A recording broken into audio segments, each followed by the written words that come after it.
Assalamu alaikum dear students. Let's discuss how do we factorize quadratic algebraic expressions by middle term breaking.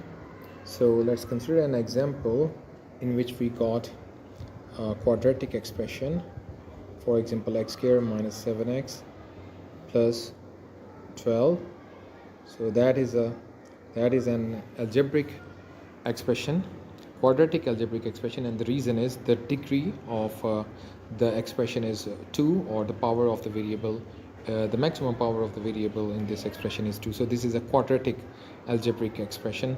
So in order to factorize this expression, we know that we have to write this expression in terms of the lowest powers of the variable y, of the variable x. So I'm going to explain you a few rules here, and you need to remember that. And the first step that you have to take is you have to multiply the first term with the last term.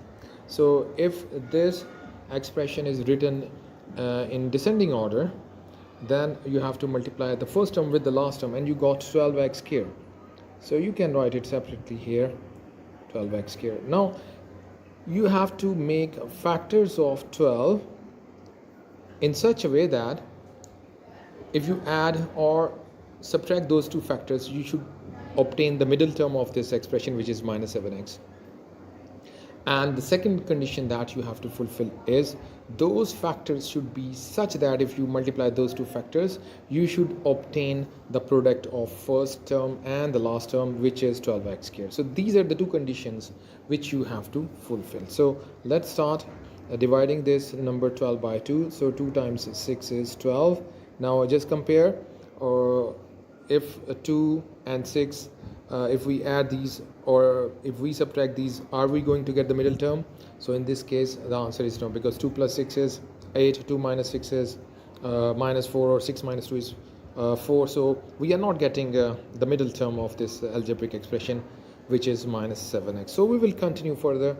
So we know that 6 is also divisible by 2, so it goes by 2. 2 times 3 is 6. Now we are going to check randomly here. 2 2s are 4, 4 and 3. So we know that 4 and 3, their sum is 7.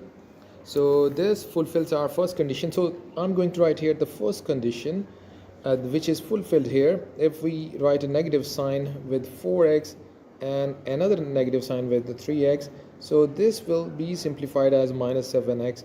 So our first condition is fulfilled, that we have obtained two factors of minus 7x, and these are minus 4x and minus 3x. If we simplify these, we are going to get minus 7x. But we also have to check if our second condition is fulfilled or not. And as earlier I told you that the second condition you have to look at is if you multiply those two factors, you should obtain the product of extreme values of the expression. So in this case, if you multiply these two factors, you are going to get 12x squared.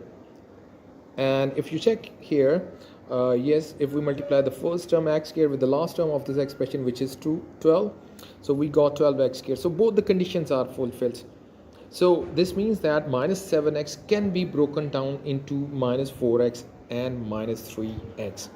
So once again, you need to remember that you have to get two factors of the middle term in such a way that if you simplify those two factors, you should obtain the middle term, and if you multiply those two, you should get the product of the extreme values. So in the next slide, I am going to split the 7x minus 7x minus 4x minus 3x, and the last term is to be written as it is. So there is no difference between this step and the previous step, because in this step I have broken down minus 7x as minus 4x and minus 3x, because if you simplify these two, you are going to get minus 7x once again. So there is no difference between this step and the previous step.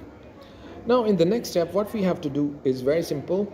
From the first pair, means x squared minus 4x, you have to think what could be taken common outside the bracket. So x is a factor of both the terms, so x can be taken common outside. So from the first term, x is left because 1 has been taken out, and from the second one, as x has been taken out, so 4 is left from the second term. Now you have to think the last pair, the last two terms. Once again, 3 is a factor of both the terms, so minus 3 can be taken common outside, and within the brackets, from this third term we are left with x, and as a negative sign is there outside the bracket, so this is going to change the sign inside the bracket, so this will turn into a negative sign. And 3 times 4 we know is 12, so we have to write 4 here, and we are going to close the bracket.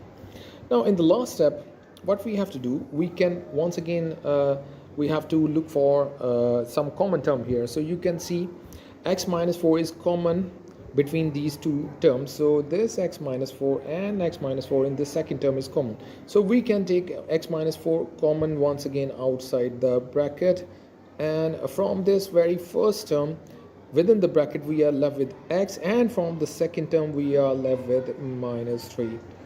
So this is how we have made factors of the given quadratic algebraic expression. And if you want to verify, if you multiply these two factors, x minus 4 and x minus 3, you are going to get, your question once again means you are, if you multiply these two, you are going to get x squared minus 7x plus 12. So this way you can also verify if your factors are okay, if these are correct or not.